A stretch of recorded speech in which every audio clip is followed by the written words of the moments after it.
Audio 1 स्वतंत्रता संग्राम सेनानी पंडित श्रीराम शर्मा आचार्य।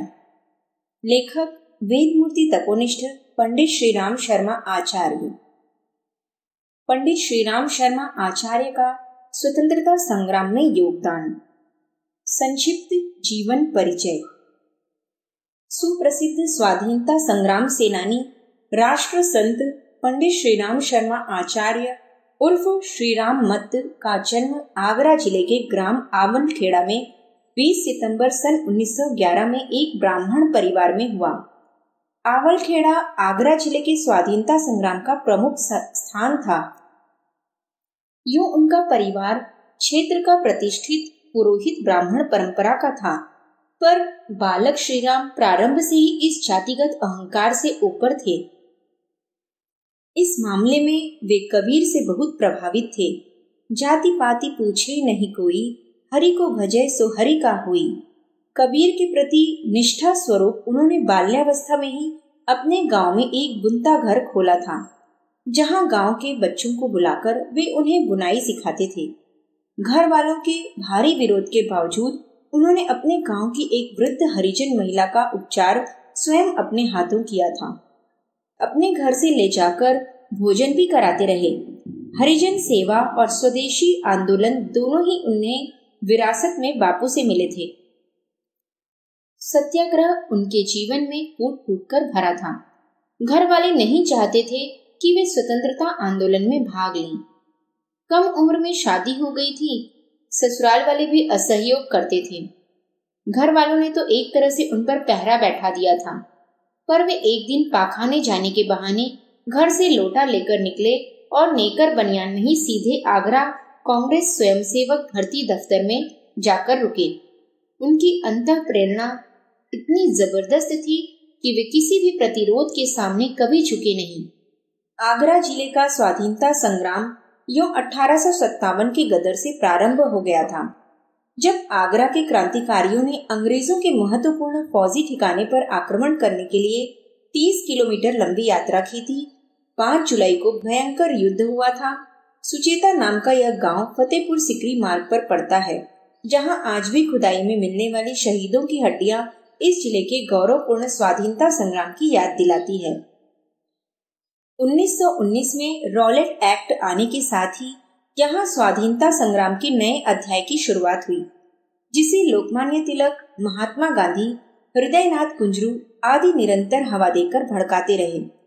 1923-24 में श्री कृष्ण दत्त जी पालीवाल के आ जाने और सैनिक अखबार का प्रकाशन प्रारंभ हो जाने के साथ ही यहाँ कांग्रेस संगठित हुई और इस जिले में व्यापक रूप से स्वाधीनता संग्राम प्रारंभ हुआ।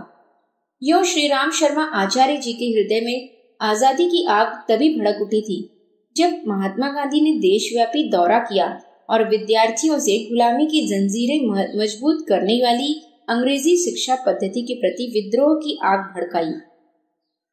उनकी अपील की सारे देश में व्यापक प्रतिक्रिया हुई।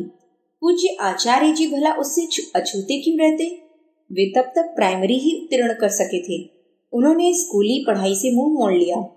घर पर रहकर ही संस्कृत भाषा, अपने भारतीय आर्ष ग्रंथ तथा विशेष रूप से महापुरुषों की जीवनियां और राजनेताओं की वक्तृताएं पढ़ने में अभिरुचि लेने लगे।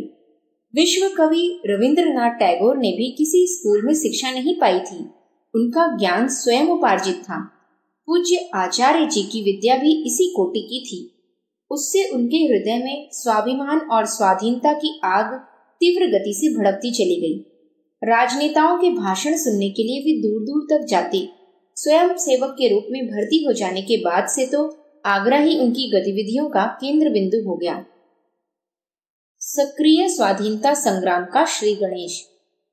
श्री पालीवाल जी ने दैनिक सैनिक की स्थापना की। यहीं से पूज्य आचार्य जी के सक्रिय राजनीतिक जीवन का श्री गणेश हुआ। उन्होंने प्रेस का कार्य, कंपोज, प्रूफ रीडिंग और लेखन आदि प्रारंभ किया।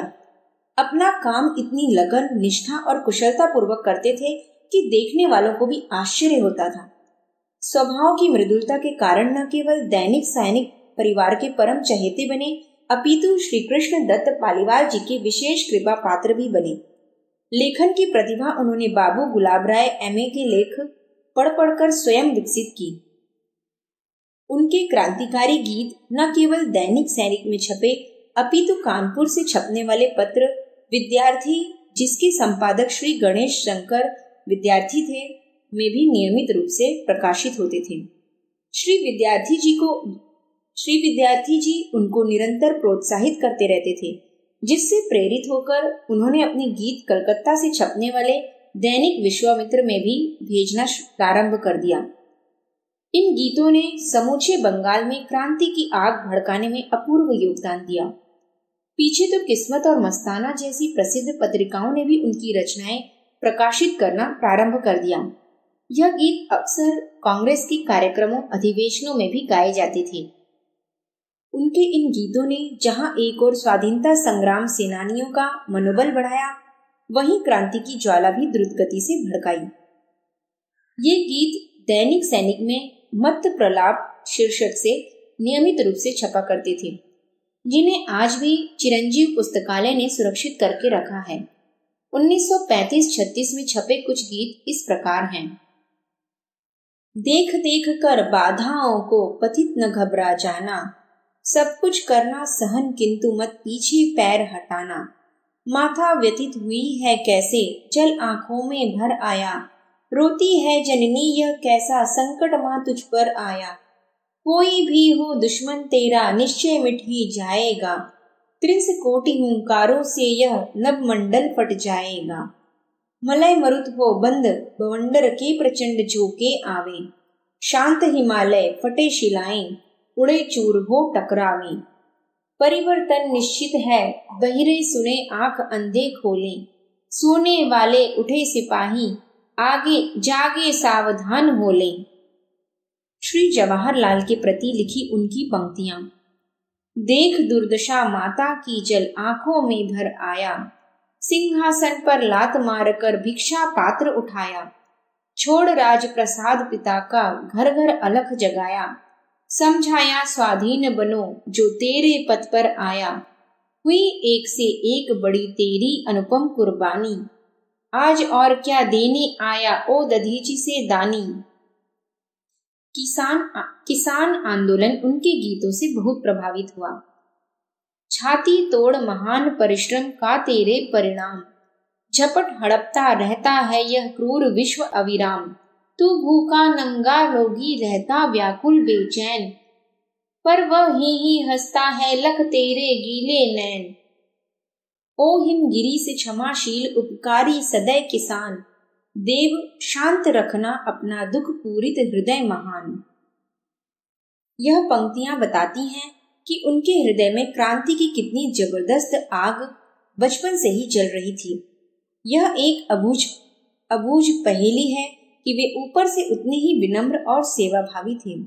एक बार श्री बालकृष्ण शर्मा नवीन आगरा आए और उन्होंने श्री पालीवाल जी से कहा, मैं कांग्रेस के नेताओं से तो बहुत मिल चुका हूँ, मुझे उन स्वयं सेवकों से भेंट कराओ जिन पर गांधी जी की छाप हो।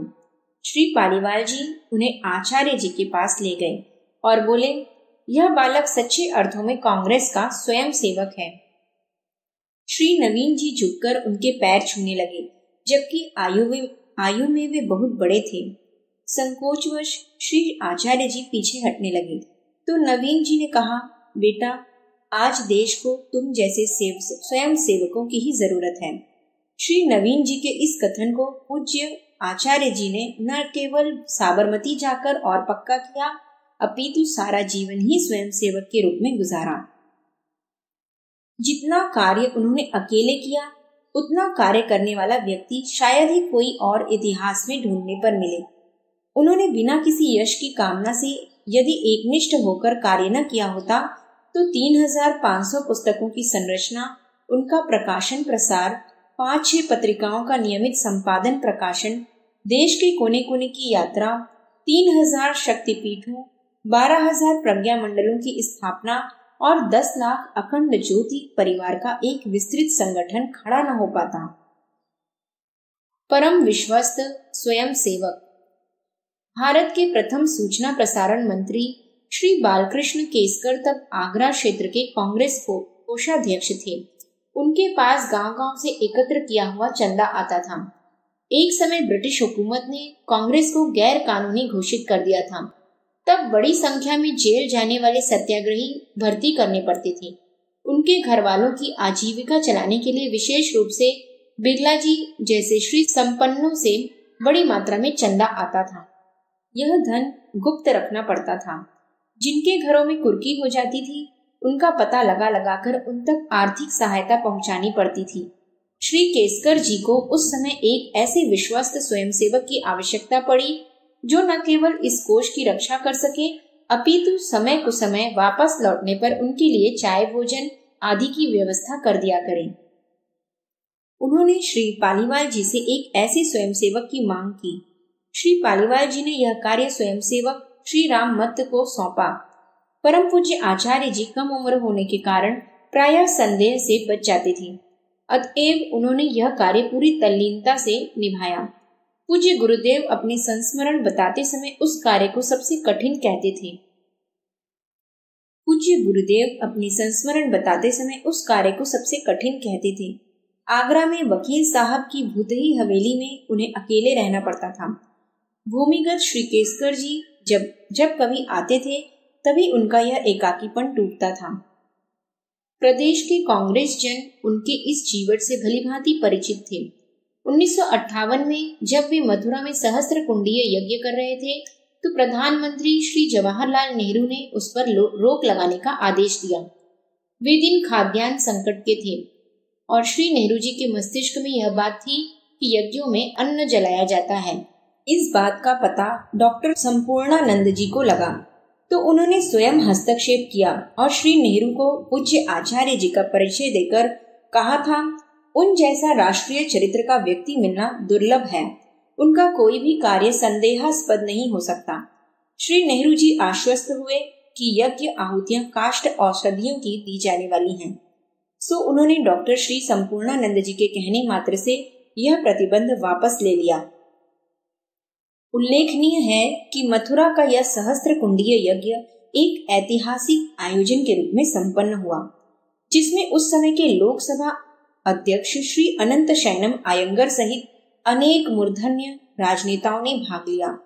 सामाजिक कुरीतियों के विरुद्ध उन्होंने एकाकी मोर्चा अपने इसी असाधारण मनोबल और पुरुषार्थ के सहारे लिया। गांधी जी आगरा आए। अगस्त 1929 में महात्मा गांधी आगरा आए और 2 सप्ताह ठहरे। उन्होंने स्थान स्थान पर वक्तृताएं देकर स्वाधीनता की आग भड़काई और लोगों को बड़ी संख्या में लाहौर अधिवेशन में पहुंचने के लिए उत्साहित किया। श्री आचार्य जी लंबी यात्रा करके लाहौर पहुंचे। उसके बाद से तो कांग्रेस अधिवेशनों में पहुंचना उनका नियमित क्रम बन गया। 21 दिसंबर को रावी तट पर संपन्न कांग्रेस के ऐतिहासिक अधिवेशन में रात 12 बजे पूर्ण स्वराज्य का प्रस्ताव पारित हुआ तो चारों ओर तालियों की गड़गड़ाहट गूंज उठी। श्री जवाहरलाल जी नाच उठे थे। उनके इस अभूतपूर्व देश प्रेम ने आचार्य जी के हृदय में उनके प्रति असीम श्रद्धा पैदा कर दी। वे तब 18 वर्ष के नौजवान थे। उन्होंने जवाहरलाल जी की प्रशस्ति में अनेक गीत लिखे जो अनेक पत्र पत्रिकाओं के मुख पृष्ठ पर छपे। इसी अधिवेशन में 26 जनवरी 1930 को पूर्ण स्वराज्य दिवस घोषित किया गया और देश भर में जुलूस, सभाएं आदि करने का निश्चय किया गया। पूज्य आचार्य जी भी बड़े अरमान लेकर आगरा लौटे। उस दिन आगरा में भी चुंगी कचहरी के सामने भारी सभा हुई। सारे शहर को तिरंगे झंडों से सजाया गया था। सभा में प्रायः 25,000 लोग सम्मिलित हुए। श्री कृष्ण दत्त पालीवाल जी ने झंडा फहराया। तीसरे पहर जुलूस निकाला गया, जिसका एक छोर पुलट्टी था तो दूसरा रावत पाड़ा। यह जुलूस आम सभा में बदला तो वहां की उपस्थिति 40,000 थी। वहीं निश्चय किया गया कि इस तरह का आजादी दिवस प्रत्येक गांव में मनाया जाए। पूज्य आचार्य जी वहीं से चिंगारी लेकर अपने गांव आवलखेड़ा पहुंचे। घर घर संपर्क अभियान चलाया और पूर्ण स्वराज्य दिवस में सम्मिलित होने का आग्रह किया। आवलखेड़ा में जो उत्सव मनाया गया, इसे देखकर तो श्री रावत जी भी उछल पड़े। उन्होंने प्रसन्न होकर युवक मत्त जी को छाती से लगा लिया। इसके बाद सत्याग्रह ने तूफानी गति पकड़ी। बाग मुजफ्फर खां में सत्याग्रह छावनी खोल दी गई, जहां दिन रात सत्याग्रही आने लगे। नगर वासियों ने उन्हें उनके भोजन आदि की व्यवस्था में कमी नहीं पड़ने दी। यहाँ से 10-10 सत्याग्रहियों के जत्थे नमक बनाने जाने लगे। पूज्य आचार्य जी उनमें जाने का बार बार अनुनय करते, पर श्री पालीवाल जी उन्हें यह कहकर मना कर दिया कि वे गिरफ्तार हो गए तो सैनिक प्रेस का काम रुक जाएगा। उन दिनों वे इस खूबी से अखबार का काम संभालते थे कि किसी को भी श्री पालीवाल जी की अनुपस्थिति का बोध भी नहीं होता था। इतने पर भी उन्हें जहां भी समय मिलता था नमक बनाने वाले सत्याग्रहियों में जा मिलते थे। नमक सत्याग्रह आगरा में इस तेजी से बढ़ा कि कभी कभी तो बाजारों में नमक का पहाड़ लग जाता था। उल्लास इतना था कि लोग हाथों हाथ नमक ले जाते थे। पूज्य आचार्य जी इस सत्याग्रह आंदोलन को भड़काने में श्री पालीवाल जी के दाएं बाएं हाथ बनकर लगे रहे। मत्तजी अर्थात देश प्रेम में मतवाले। आगरा जिले में वहां से प्रायः 40 किलोमीटर दूर कस्बा जरार कांग्रेस सत्याग्रह का मुख्य केंद्र बन गया। उसे कांग्रेस की छावनी कहा जाता था। तब आगरा के कलेक्टर श्री विलियमसन थे। गांव के जमींदार श्री सूरजपाल सिंह अंग्रेजों के बड़े खैरख्वाह थे। उन्हें बुलाकर विलियमसन ने डांट लगाई और कहा कि यदि कांग्रेस छावनी जरार से हटी नहीं तो उनकी जमींदारी छीन ली जाएगी और हथियार के लाइसेंस भी छीन लिए जाएंगे। श्री सूरजपाल सिंह ने अपने गुंडों को लेकर सत्याग्रहियों को बुरी तरह पीटना, कष्ट देना, महिलाओं को बेइज्जत करना, जेवर लूटना प्रारंभ किया, पर सत्याग्रही टस से मस नहीं हुए। एक दिन श्री चंद दोनोरिया को तो इतना पीटा कि वे बेहोश हो गए। उन्हें मरा समझकर छोड़ दिया गया। पीछे कई माह बाद बेहोशी दूर हुई। इस बीच पूज्य आचार्य जी तथा अन्य सत्याग्रहियों सर्व श्री राम बाबू, टीकाराम पालीवाल, मूलचंद, रामचंद्र पालीवाल, अली ठाकुर, मेघ सिंह उमरेठा, मुरारी लाल तथा गीतम सिंह आदि ने लगातार संघर्ष जारी रखा। एक दिन तो विलियमसन अपनी पुलिस लेकर चढ़ बैठा। एक ओर सूरज सिंह के गुंडे, दूसरी ओर पुलिस। सत्याग्रहियों की भयंकर पिटाई हुई। पूज्य आचार्य जी के हाथ में झंडा था। पुलिस अधिकारियों ने उन्हें इतना पीटा कि वे बेहोश होकर कीचड़ में गिर गए। झंडे को मुंह में दबा लिया। उनकी छाती पर पैर रखकर ही पुलिस झंडे को निकाल पाई, सो भी फटा हुआ। आचार्य जी रात भर कीचड़ में पड़े रहे। लोगों ने उन्हें मृत समझा। उन्हें डॉक्टर के पास ले जाया गया। झंडे का टुकड़ा अभी तक भी उनके दांतों में दबा हुआ था। उपचार के पश्चात जब वे होश में आए तभी वह टुकड़ा निकाला जा सका। यहीं से उनका नाम मत्तजी अर्थात देश प्रेम में मतवाले पड़ा और वे इसी नाम से पुकारे जाते रहे। उपचार करने वाले डॉक्टरों को भी तरह तरह से सताया गया। सत्याग्रहियों पर उल्टे मुकदमे चले। आचार्य जी को 6 माह की सजा हुई। तमाम अत्याचारों के बावजूद जरार की कांग्रेस छावनी तोड़ी नहीं जा सकी। पूज्य आचार्य जी जेल से लौटे तब तक प्रेस ऑर्डिनेंस द्वारा दैनिक सैनिक के प्रकाशन पर रोक लगा दी गई थी। उसके स्थान पर साइक्लोस्टाइल सत्याग्रह, समाचार, सैनिक सहनाद आदि प्रारंभ हुआ। उसमें पूज्य आचार्य जी ने बड़ा कार्य किया। प्रशासन ने जगह जगह छापे डाले पर किसी को भी गिरफ्तार नहीं किया जा सका। उसके हॉकर्स तक गिरफ्तार हुए, जुर्माने हुए, सजाएं हुई, पर समाचार संचार का कार्य सरकार किसी भी तरह रोक नहीं पाई। अब पूज्य आचार्य जी समर्पित भाव से आंदोलनों में भाग लेने लगे। श्री मोतीलाल जी नेहरू के आह्वान पर प्रारंभ हुए विदेशी वस्त्र और ब्रिटिश वस्तुओं के बहिष्कार में उन्होंने बढ़ चढ़कर कार्य किया। इस कार्य में आगरा जिला सबसे आगे रहा। नशाखोरी के विरुद्ध पिकेटिंग, चौकीदारों, मुखियों से इस्तीफे दिलाने, कॉलेजों पर धरने, बाल भारत सभा, ग्राम ग्राम प्रचार और समानांतर सरकारों की स्थापना तथा कीरावली कांड में आचार्य जी की भूमिका एक तपे हुए सैनिक की थी। इन आंदोलनों में सक्रियता के कारण उन्हें 5 अप्रैल 1932 को गिरफ्तार किया गया। 19 मई को उन्हें 6 माह की कैद और 25 रुपए जुर्माने की सजा सुनाई गई। आगरा का लगान बंदी आंदोलन और पूज्य आचार्य जी। बारदौली से उठाए गए लगान बंदी आंदोलन की लपटें अब तक आगरा पहुंच चुकी थी। उसके लिए श्री कृष्ण दत्त पालीवाल जी के झांसी जेल से छूटकर आते ही आगरा में इस आंदोलन ने तीव्र गति पकड़ ली। उन्होंने इस कार्य के लिए गांव-गांव तहसील स्तर पर सभाएं की और कांग्रेस कार्यकर्ताओं को प्रशिक्षित किया। जमींदारों से अपील की गई कि वे मालगुजारी अदा न करें। आंदोलन के लिए किरावली तहसील के 2 गांव बरौदा तथा मिलावटी को चुना गया। पूज्य आचार्य जी नवंबर में जेल से छूटकर आ गए थे। 20 दिसंबर को इस संबंध में जुलूस और सभाएं हुई। उन्हें देखकर ब्रिटिश हुकूमत घबरा गई। इन गांवों में किसी भी प्रकार का जुलूस आदि निकालने पर निषेधाज्ञा लागू कर दी गई तथा श्री कृष्ण दत्त पालीवाल जी, श्री जगन प्रसाद जी रावत तथा श्री द्वारिका प्रसाद के बड़ौदा जाने पर रोक लगा दी गई। जब कोई उपाय नहीं सूझ रहा था, तब पूज्य आचार्य जी, जिनकी धार्मिक कार्यों में विशेष श्रद्धा थी, यज्ञ को अस्त्र बनाने का सुझाव दिया। धार्मिक कार्य में सरकार प्रतिबंध नहीं लगा पाएगी। इस दृष्टि से पूज्य आचार्य जी ने वहां विशाल यज्ञ की तैयारी की। 20 तारीख की शाम तक भारी संख्या में लोग पहुंच गए। समिधा सामग्री प्रसाद के ढेर लग गए। रात में प्रबंध देखने श्री रावत जी व पालीवाल जी भी चुपचाप पहुंचे। सारी बातें समझाकर वे गांव के समीप ही बाजरे के एक खेत में छुप गए, जहां 2 बालकों की सहायता से उनका इस लगान बंदी यज्ञ से संबंध बना रहा। दूर दूर से लोग यह अभूतपूर्व कार्यक्रम देखने आने लगे। रेलवे ने बड़ौदा के टिकट देने बंद कर दिए तो लोग बिना टिकट ही पहुंचने लगे। पुलिस ने आक्रमण कर दिया। धारा 140 लगा दी गई।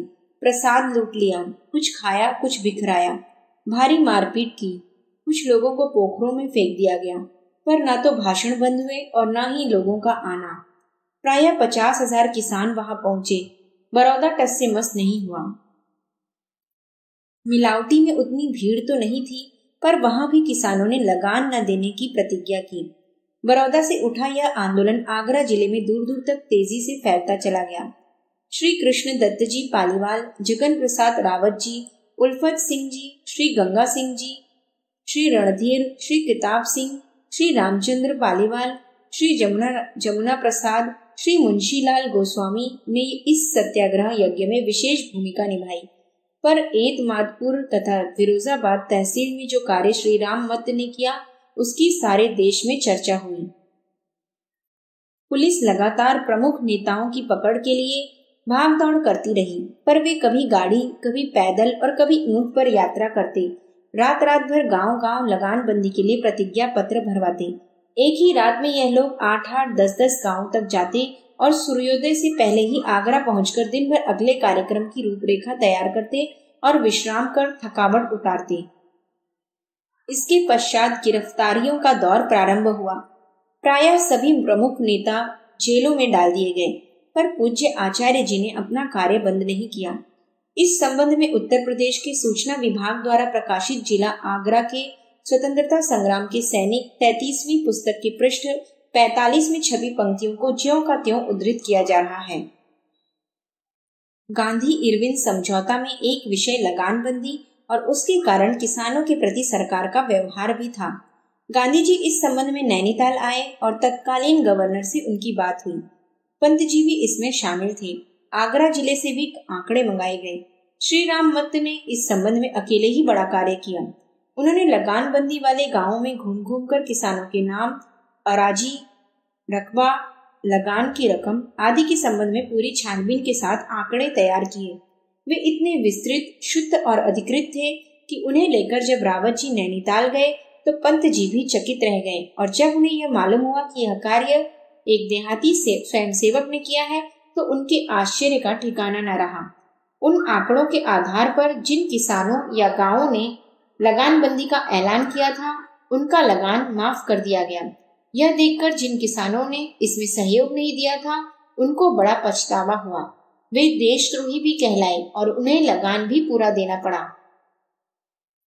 पूज्य आचार्य जी गांव के किसानों के पिछड़ेपन से बहुत दुखी थे। वे इस पिछड़ेपन के लिए किसानों की अशिक्षा और कृषि के परंपरागत निम्न स्तरीय स्वरूप को मानते थे। इसके लिए उन्होंने 1 पैसा मूल्य की पुस्तकें लिखी। जिनका उद्देश्य उन्नत किस्म की खेती, बीजों के रखरखाव, खाद की वैज्ञानिक विधि, फसली बुखार, पशुओं के रोग आदि की किसानों को जानकारी देना था। यह पुस्तकें वे न केवल घर घर पहुंचाते थे, अपितु हाट बाजारों में भी जाकर बेचते थे। अधिकांश पुस्तकें तो मुफ्त जाती थी। क्षतिपूर्ति का कोई उपाय नहीं मिला तो अपनी धर्मपत्नी की सोने की हंसली बेच दी, पर यह कार्य उन्होंने लंबे समय तक चलाया। उनका यह तप ही किसान आंदोलन में उनकी एक छत्र सफलता के काम आया। कलकत्ता अधिवेशन और आसनसोल जेल। 1933 में इंडियन नेशनल कांग्रेस का अधिवेशन कलकत्ता में रखा गया। महामना मदन मोहन मालवीय जी को इस अधिवेशन का अध्यक्ष मनोनीत किया गया था। सारे देश के लोग कलकत्ता पहुंचने लगे। उत्तर प्रदेश से भी हजारों लोग वहां पहुंचे। आगरा से 50-60 सत्याग्रही वहां पहले ही पहुंच गए। पूज्य आचार्य जी आखिरी जत्थे के साथ कलकत्ता के लिए रवाना हुए। उनके साथ श्री जगन प्रसाद रावत जी तथा श्री गोपाल नारायण जी शिरोमणि थे। आगरा से ही पुलिस उनके पीछे लग गई। उपरोक्त पुस्तक की पृष्ठ 52 व 53 में इस संबंध में विस्तृत उल्लेख है। ये लोग पुलिस की उपस्थिति भाग गए, सो वे कानपुर में ही ट्रेन से उतर गए और फैजाबाद जाने वाली गाड़ी में बैठकर फैजाबाद पहुंच गए। उन्होंने वहां फैजाबाद जेल में श्री राधेश्याम जी से भेंट की और बाद में कलकत्ता के लिए रवाना हुए। आसनसोल स्टेशन पर पहले से तैनात पुलिस ने इनको पहचान लिया और गिरफ्तार करके वहीं जेल भेज दिया। ये लोग वहां प्रातःकाल ही पहुंच गए। प्रातःकाल पता चला कि वहां गोरा बैरक में कोई बड़ा नेता कैद हुआ है। वह श्री देवदास जी गांधी थे। दोपहर तक महामना मालवीय, माता स्वरूपा रानी नेहरू, रफी अहमद किदवई, गोपीनाथ श्रीवास्तव, गोविंद मालवीय आदि प्रमुख नेता भी वहां पहुंच गए। तभी श्री आचार्य जी मदन मोहन मालवीय के घनिष्ठ संपर्क में आए। उनके विचारों का आचार्य जी पर बहुत गहरा प्रभाव पड़ा, जिसे उन्होंने जीवन भर निभाया। माता स्वरूपा रानी नेहरू उनके कम उम्र होने के कारण उनसे बहुत प्यार करती थी। इस अधिवेशन में सत्याग्रहियों पर मार भी बहुत पड़ी। कलकत्ता वासियों ने उनका जी भरकर स्वागत भी किया। 10-12 दिन पश्चात ही सभी आसनसोल जेल से छोड़ दिए गए। सरकार की दमन नीति और सन 42 का आंदोलन। 1932 से लेकर 1936 तक सरकार की दमन नीति इतनी उग्र हो गई थी कि सत्याग्रह आंदोलन के नरमपंथी नौजवानों में भी हिंसा भड़क उठी थी। एक ओर सरकार आंदोलनकारियों पर गोलियां बरसाती थी, उन्हें आजीवन कारावास और मौत की सजाएं दी जा रही थी। दूसरी ओर नवयुवक भी मारकाट, बम फेंकने, सरकारी प्रतिष्ठान जलाने आदि पर उतारू हो गए थे।